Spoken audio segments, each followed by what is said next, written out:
She said I abandoned her, and everyone believed it. A ITA for not letting my pregnant sister move into my house, even though I technically have the space?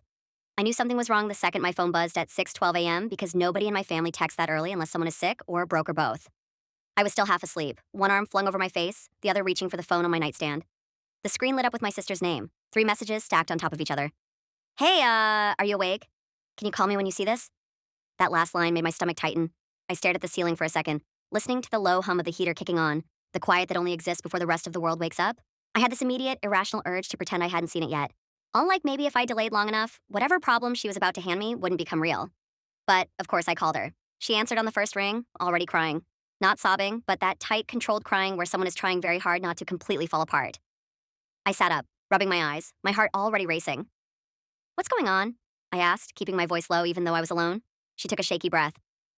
I don't know how to say this without sounding like a disaster. That's never a good sign.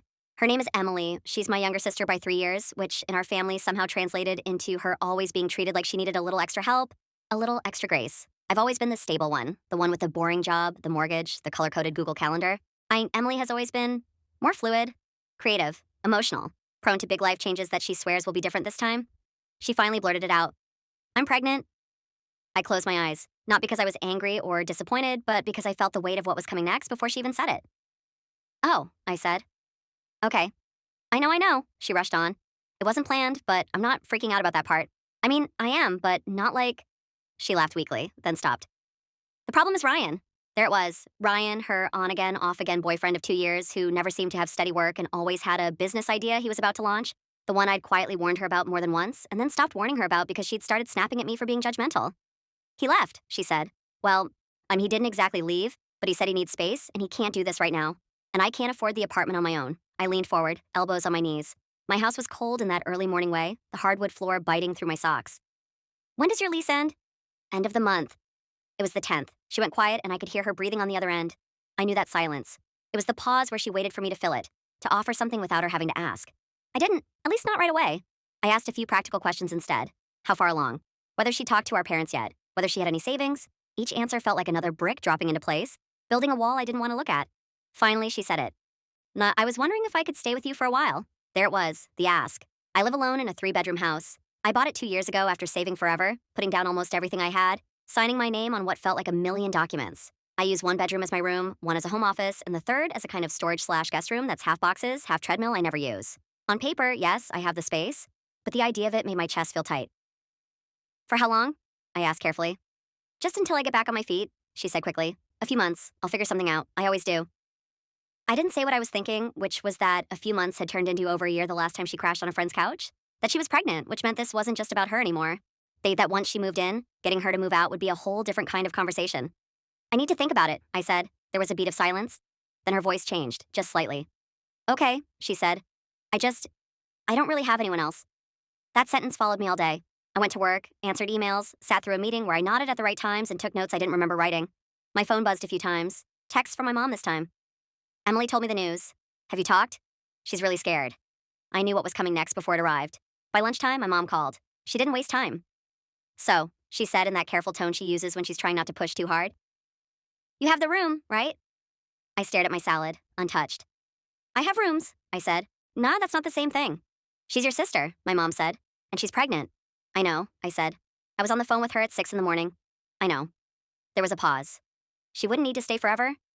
I thought about my quiet mornings, my routines, the way my house finally felt like mine after years of apartments and roommates and noise.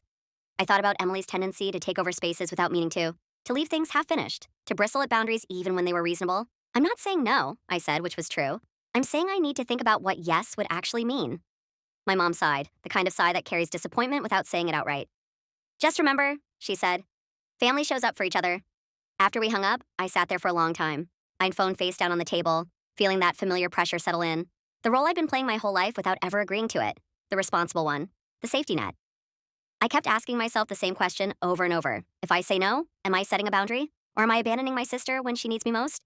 By the time I drove home that night, the sun was already going down, the house dark and quiet when I unlocked the door. I stood in the entryway for a moment, listening to the silence, and wondered how much longer it would belong only to me. I didn't sleep much that night. I kept replaying the conversation in my head, especially the way Emily had said, I don't really have anyone else. It wasn't even accusatory. That was the worst part. It sounded like a fact, like gravity, like something I was supposed to accept as inevitable.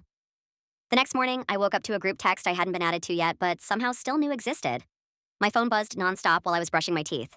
When I finally checked it, there were separate messages instead. My dad this time. Morning. Your mom says you're unsure about Emily staying with you. Can we talk later? I typed sure and set the phone down, staring at my reflection. I looked tired, older than I felt. I thought about how this always seemed to happen. Something big would blow up in Emily's life, and suddenly I was the meeting point for everyone's anxiety. At work, I kept catching myself drafting imaginary responses, practical ones, emotional ones. Angry ones I knew I'd never say out loud. I told myself I'd think it through calmly, make a list of pros and cons, yum like I do with everything else. But by mid-morning, Emily texted again. I talked to Mom. She thinks it makes the most sense for me to stay with you. I promise I won't be a burden. That last line made my throat tighten. I stared at it longer than I should have. I didn't know how to respond without either reassuring her in a way that sounded like a yes or sounding cold and distant. So I didn't respond at all. Not yet. That evening, my parents came over. Not planned exactly. My mom texted, "We're in the area, can we stop by?" Which in my family has always meant something serious is about to be discussed. They sat at my kitchen table, the same one I'd carefully chosen because it fit the space perfectly. My mom folded her hands around her mug like she was bracing herself. My dad leaned back, arms crossed, an eye scanning the room like he was taking inventory. "It's a nice house," he said, not for the first time. "Plenty of room," I bit back a sigh.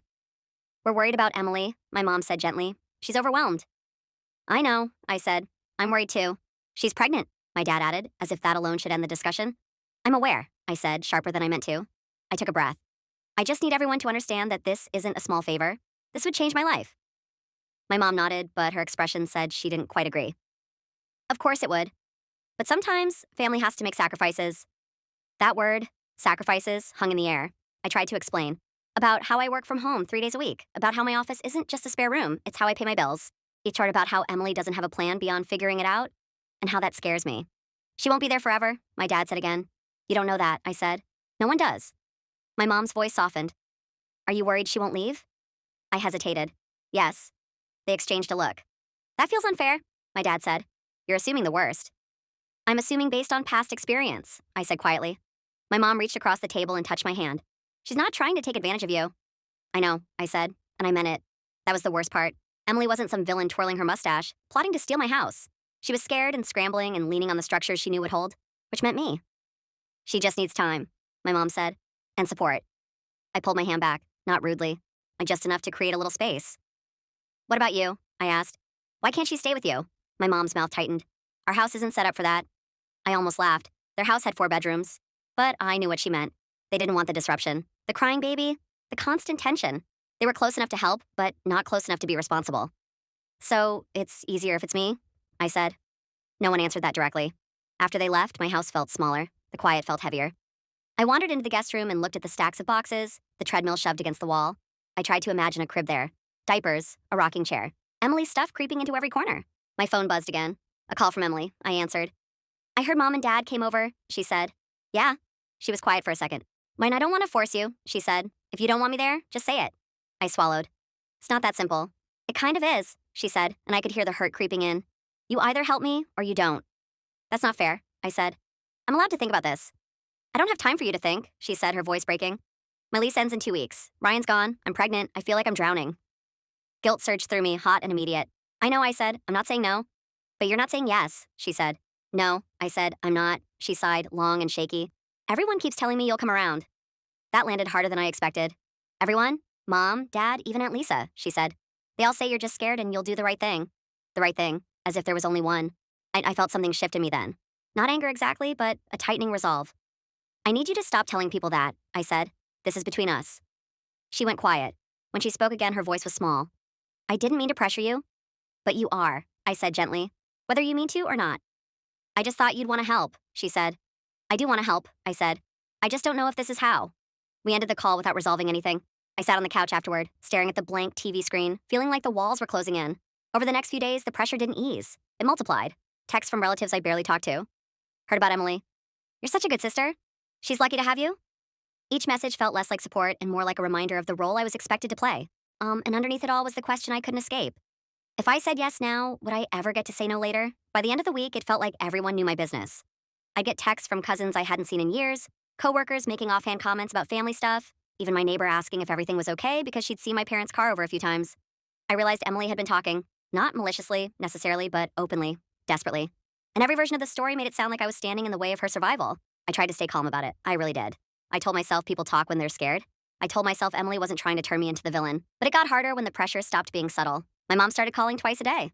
Once in the morning, just to check in. Once at night, to see if you'd thought anymore. My dad sent articles about housing costs and how hard it is for single mothers. Aunt Lisa left a voicemail about how money and space come and go, but family is forever. The worst part was that nobody ever asked what I needed. Not once did anyone say, "How are you holding up?" or "What would make this feel manageable for you?" The assumption was that my discomfort was a temporary obstacle, not a real concern.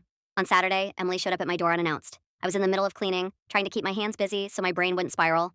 When I opened the door and saw her standing there, hoodie too big, hair pulled back in a messy ponytail, I felt a mix of relief and dread. "Hey," she said softly. "Hey," I said. I stepped aside automatically, letting her in. The smell of her shampoo followed her, familiar in a way that made my chest ache. She walked through the house slowly, like she was already picturing herself there. She paused in the guest room doorway, eyes flicking over the boxes. "This would be perfect," she said quietly. I stiffened.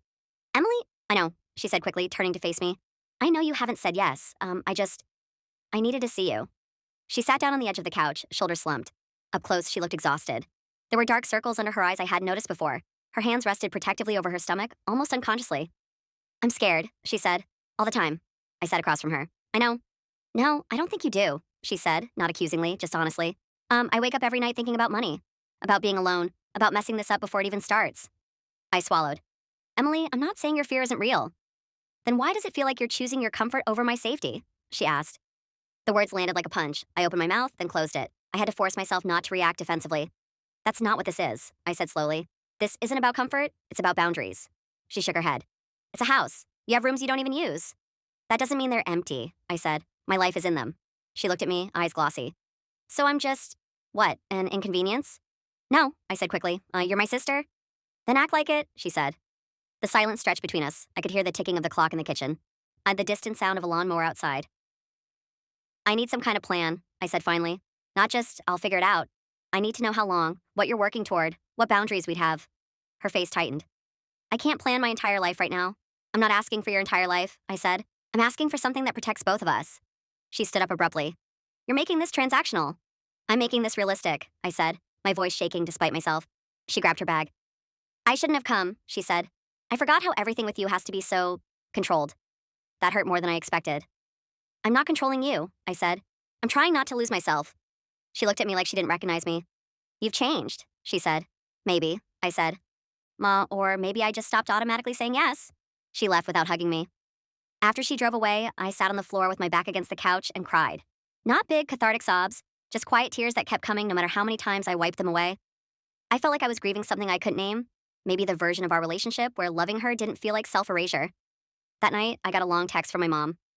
"I know this is hard for you, but Emily is really struggling. She feels judged and unsupported. I hope you can find it in your heart to open your home, even temporarily. This is what families do." I stared at the message for a long time. Then I typed, deleted, typed again. "What about what I need?" I finally sent.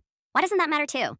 She didn't respond until the next morning. Of course it matters," she wrote. "But sometimes one person needs more." I read that line over and over. Sometimes one person needs more. It sounded reasonable. It sounded compassionate. It also sounded like a justification that could stretch forever.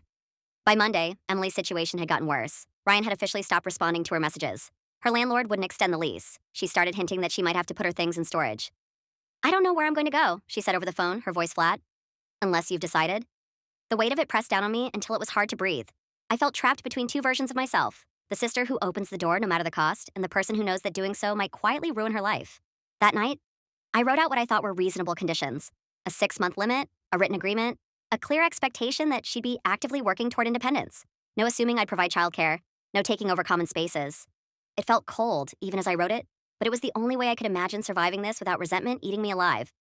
When I sent it to Emily, my hands were shaking. Her response came an hour later. "So, you want me to sign a contract like I'm some stranger?" I stared at the screen, my heart pounding. "I thought you loved me," she wrote. I read that message over and over until the words started to blur. "I thought you loved me." It was such a small sentence, but it carried so much history. Every childhood secret, every late night drive, every time I'd picked up the phone no matter what I was doing. And it felt like she was reaching back through all of that and holding it hostage. I didn't respond right away. I couldn't. My chest felt tight, like if I said the wrong thing, something would snap permanently between us. When I finally did reply, I kept it short. "I do love you. That's why I'm trying to be honest instead of pretending this wouldn't be hard." She didn't answer. The next day, my mom called again. I could hear Emily in the background before my mom even said anything, her voice muffled but sharp. They were in the same room. Emily's here, my mom said. We're talking. My stomach dropped. About me? Yes, she said. And she's really hurt. I closed my eyes. Okay. There was some shuffling, then Emily's voice came on the line. It sounded different than it had the night before, more controlled, colder. Margaret, I can't believe you'd do this to me, she said. Do what? I asked quietly. Turn my life into a lease agreement, she snapped. I'm pregnant, not a tenant. I know that, I said, but I'm also not your backup plan. My mom jumped back in. That's not fair. No, I said, my voice shaking now. What's not fair is everyone deciding I'm the solution without asking me what it costs. Emily laughed bitterly. You talk like you're being asked to donate a kidney. I'm being asked to give up my home, I said. My peace, my privacy, potentially for years. You're exaggerating, my mom said. I'm not, I said. You're just minimizing it because it's easier than dealing with it yourselves. There was a long silence. I could hear someone sniffle. Brian's parents won't help, Emily said finally, her voice softer but edged with resentment. Might they think I trapped him? Mom and Dad are too old to handle a baby in the house. You're the only one who can. The only one who can. Not the only one who should. Not the only one who wants to. Just the only one capable enough to absorb the impact. So that's it? I asked. Because I have my life together, I don't get to say no? No one said you can't say no, my mom said. We're just asking you to be compassionate. I felt tears spill over. I am being compassionate, but I'm also scared. Why is that not allowed? Emily sighed loudly. I didn't think you'd abandon me. That word again. Abandon. Something in me cracked then, not broke, but split open. Emily, I said, my voice barely above a whisper, I have spent my entire life catching you when you fall. I've loaned you money I never got back. I've let you stay with me before. I've defended you when people criticized your choices. At what point do I get to stop being the landing pad? She didn't answer right away. When she did, her voice was shaky. I didn't ask to be like this. I know, I said. And I didn't ask to be responsible for fixing it. The call ended badly. No yelling, no dramatic hang-up, just this hollow, unresolved quiet that felt worse than a fight. 2 days later, I got an email from a lawyer. I almost deleted it, assuming it was spam, until I saw the sender's name. It was a family law attorney. The subject line read, Housing Arrangement Inquiry. My hands went cold as I opened it. The email was polite, professional, and brief. It said Emily had reached out seeking advice on her housing situation and wanted to know what legal rights she might have if she stayed with family during pregnancy, mine especially regarding eviction protections. I stared at the screen in disbelief. She hadn't even moved in, and she was already talking to a lawyer. I called my mom immediately. She's just asking questions, my mom said defensively. She's trying to protect herself. From me? I asked. She's vulnerable, my mom said. She needs to know she won't be thrown out. I laughed, a short, humorless sound. So now I'm a threat. That's not what I meant, she said, but it was what it meant. I forwarded the email to my own friend, who happens to be a lawyer. She called me within minutes. Do not let her move in without a formal agreement, she said bluntly. And honestly, you should think very carefully about letting her move in at all. I sat at my kitchen table, hands wrapped around a mug that had long since gone cold, shone and felt something settle into place. A grim clarity. This wasn't just emotional anymore. It was legal, permanent, messy in ways that love alone couldn't clean up. That evening, I asked Emily to meet me at a coffee shop.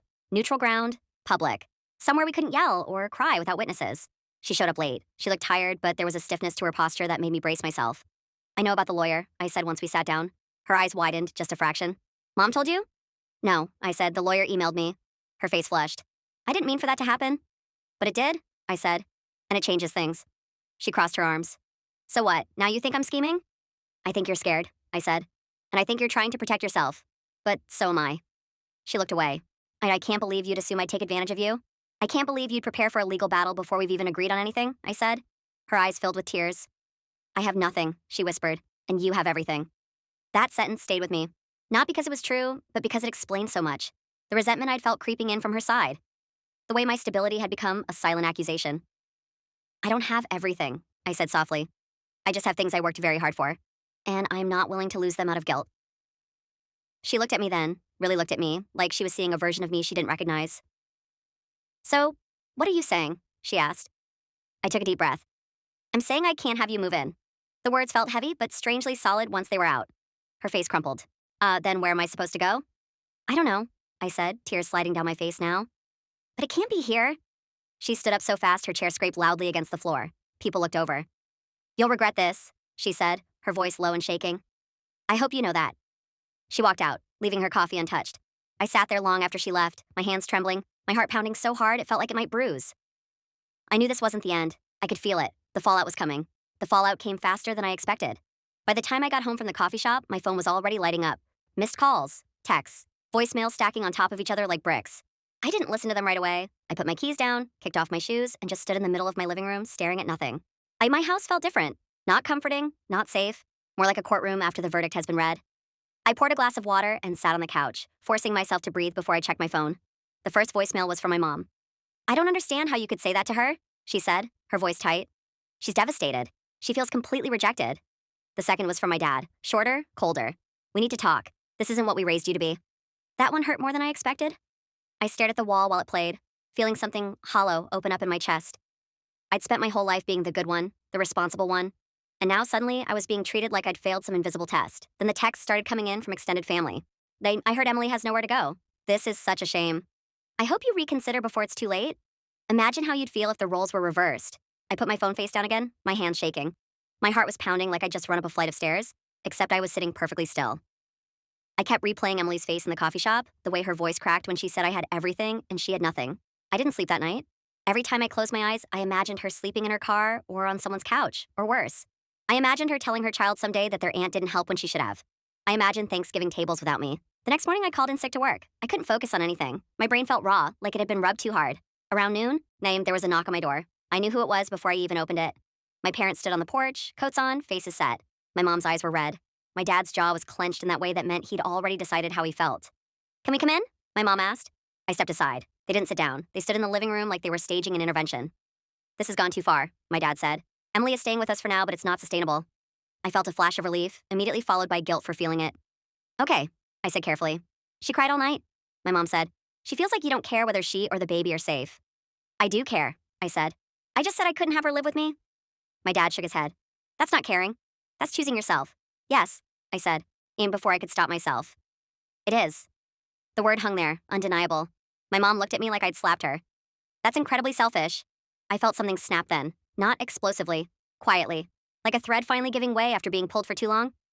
"I need you to hear me," I said, my voice trembling but steady. "I am not obligated to destroy my own stability to prove I love her." "You wouldn't be destroying anything," my mom said. "You don't know that," I said, "and you don't get to decide that for me." My dad's voice dropped. "So, that's it. You're just washing your hands of this?" "No," I said. "I offered to help her look for resources. I offered money for a deposit somewhere else. I offered support that doesn't involve her living in my house." "That's not enough," my mom said. "For who?" I asked. "For her? Or for you?" So you don't have to feel responsible?" My mom gasped. "How dare you?" "I dare because I'm exhausted," I said, tears spilling over now. "I'm exhausted from being the solution everyone leans on and then resents when I have limits."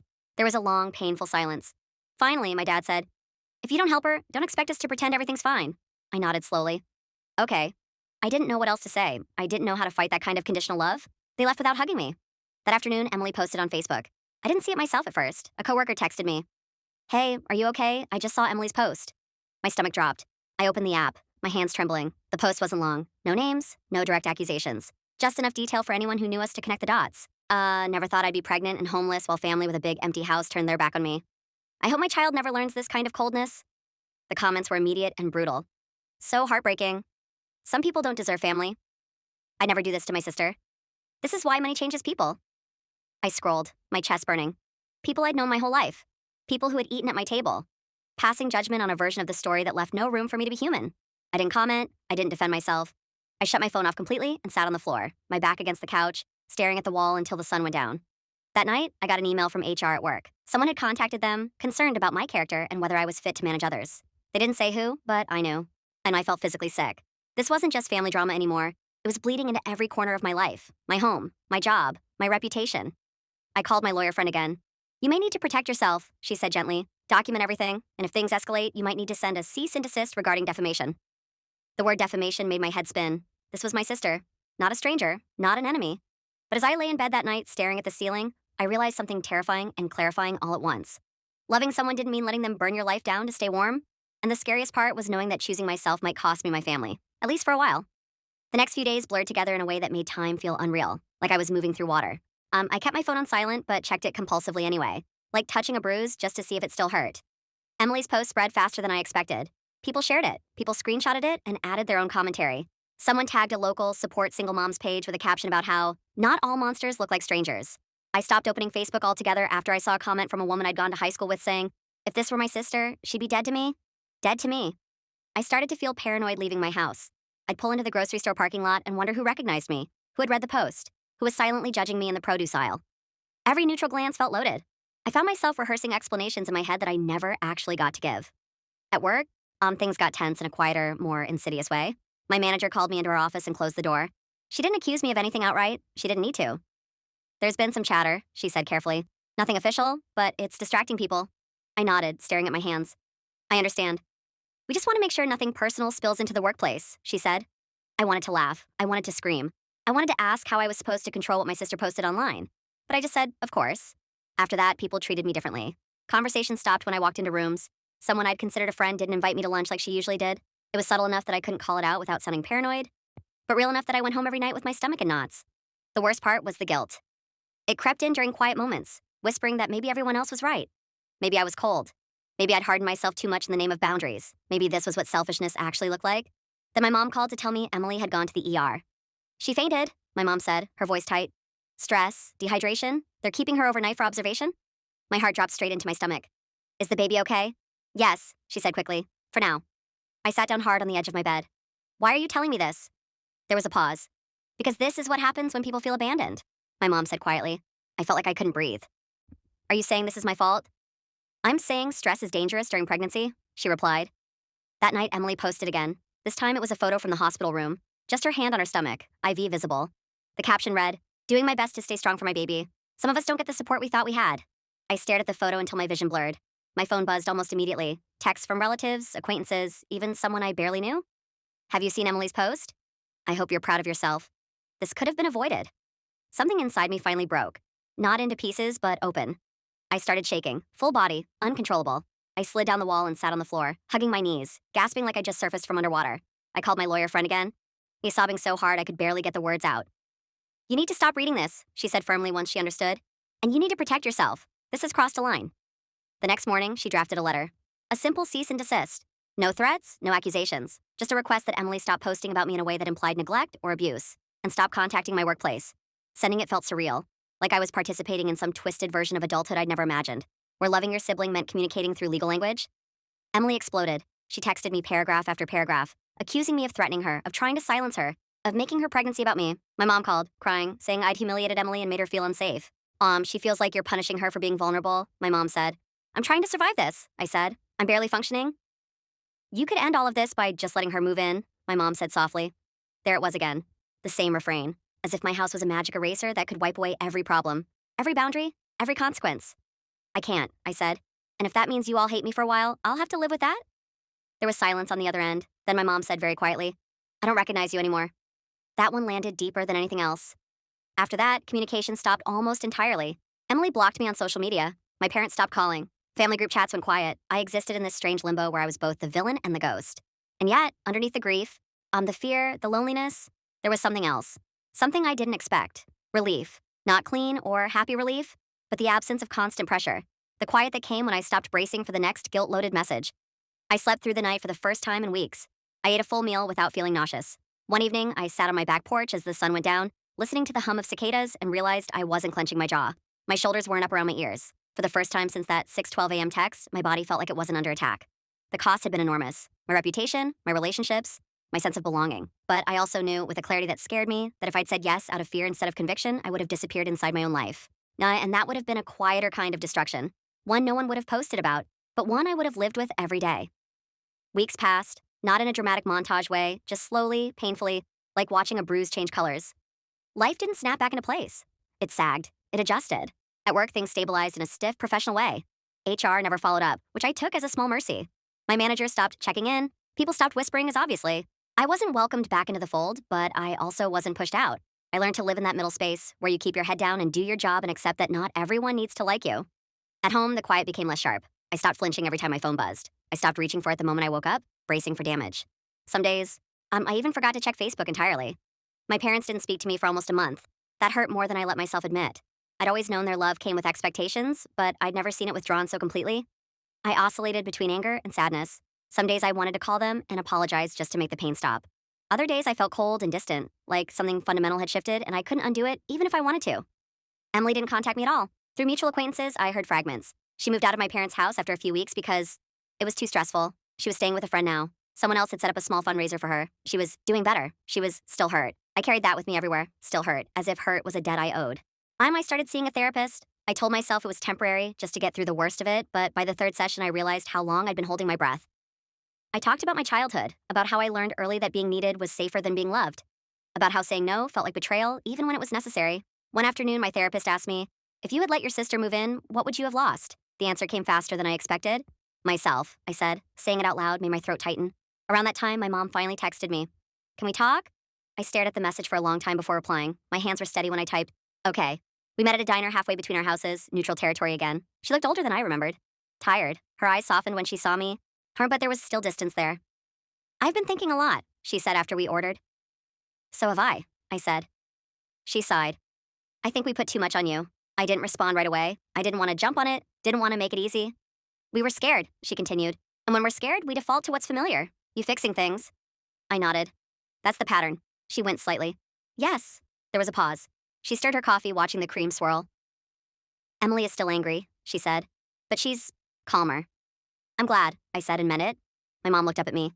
I don't agree with everything you did, she said, but I can see now that we weren't listening to you. That was the closest thing to an apology I was going to get.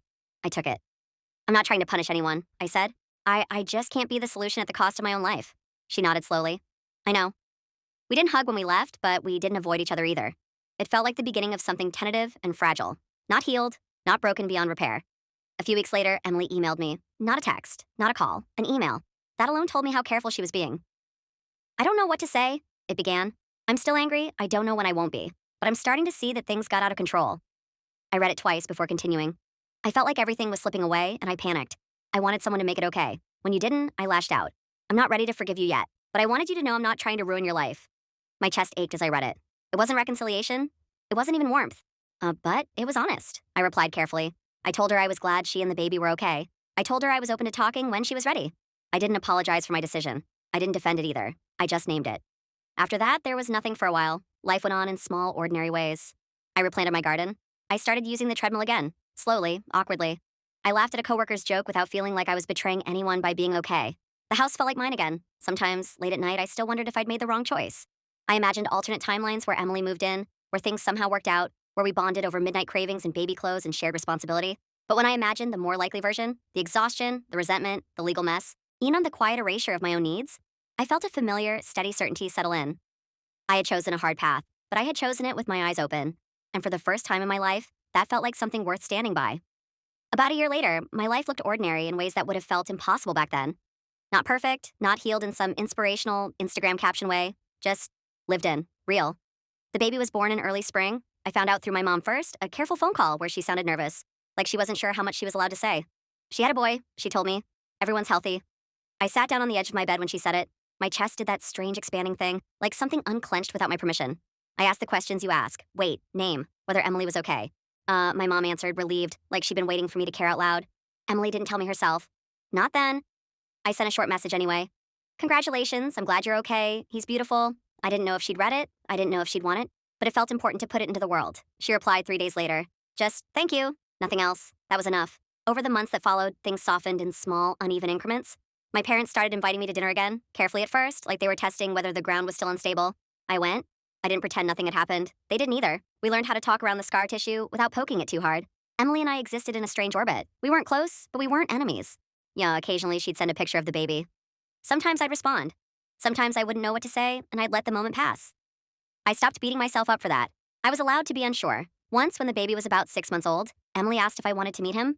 I stared at that text for a long time. My first instinct was fear. Not of the baby, but of everything that moment represented. The grief, the guilt, the what-ifs, the version of me that might crack open and give too much again. But I said yes.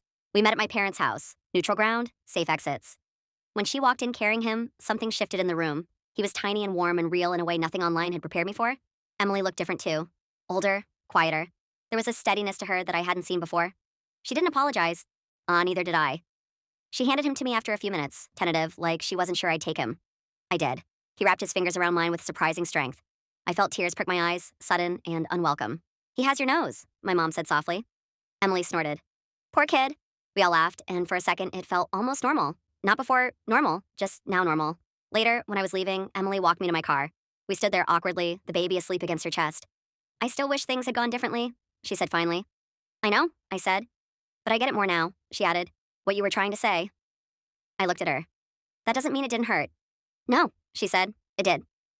We stood there in silence, the kind that isn't empty but isn't comfortable either. Then she said, I don't want us to disappear from each other. Neither do I said. That was it. No hug, no promises. Just an agreement not to vanish. Driving home, I realized something that surprised me. I didn't feel like I'd narrowly escaped disaster anymore. I felt like I'd walked through something brutal and come out changed, but intact. Scarred, maybe. But still myself. My life now has clearer edges. I say no faster. I say yes more intentionally. I don't explain myself into exhaustion anymore. I don't mistake guilt for responsibility. Sometimes people still bring it up, usually in that careful, probing way, like they're trying to figure out what kind of person I am. I heard about what happened with your sister, they'll say. I don't defend myself. I don't justify. I just say it was complicated.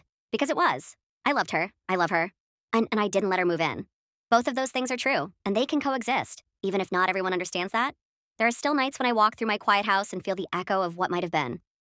A crib in the spare room, tiny socks lost in the laundry, a different version of family. But then I sit down, breathe, and feel how solid my life still is beneath me. I didn't save my sister. I didn't sacrifice myself either. And learning to live with that, not as a villain, not as a martyr, but as a person with limits, has been the hardest, most honest thing I've ever done.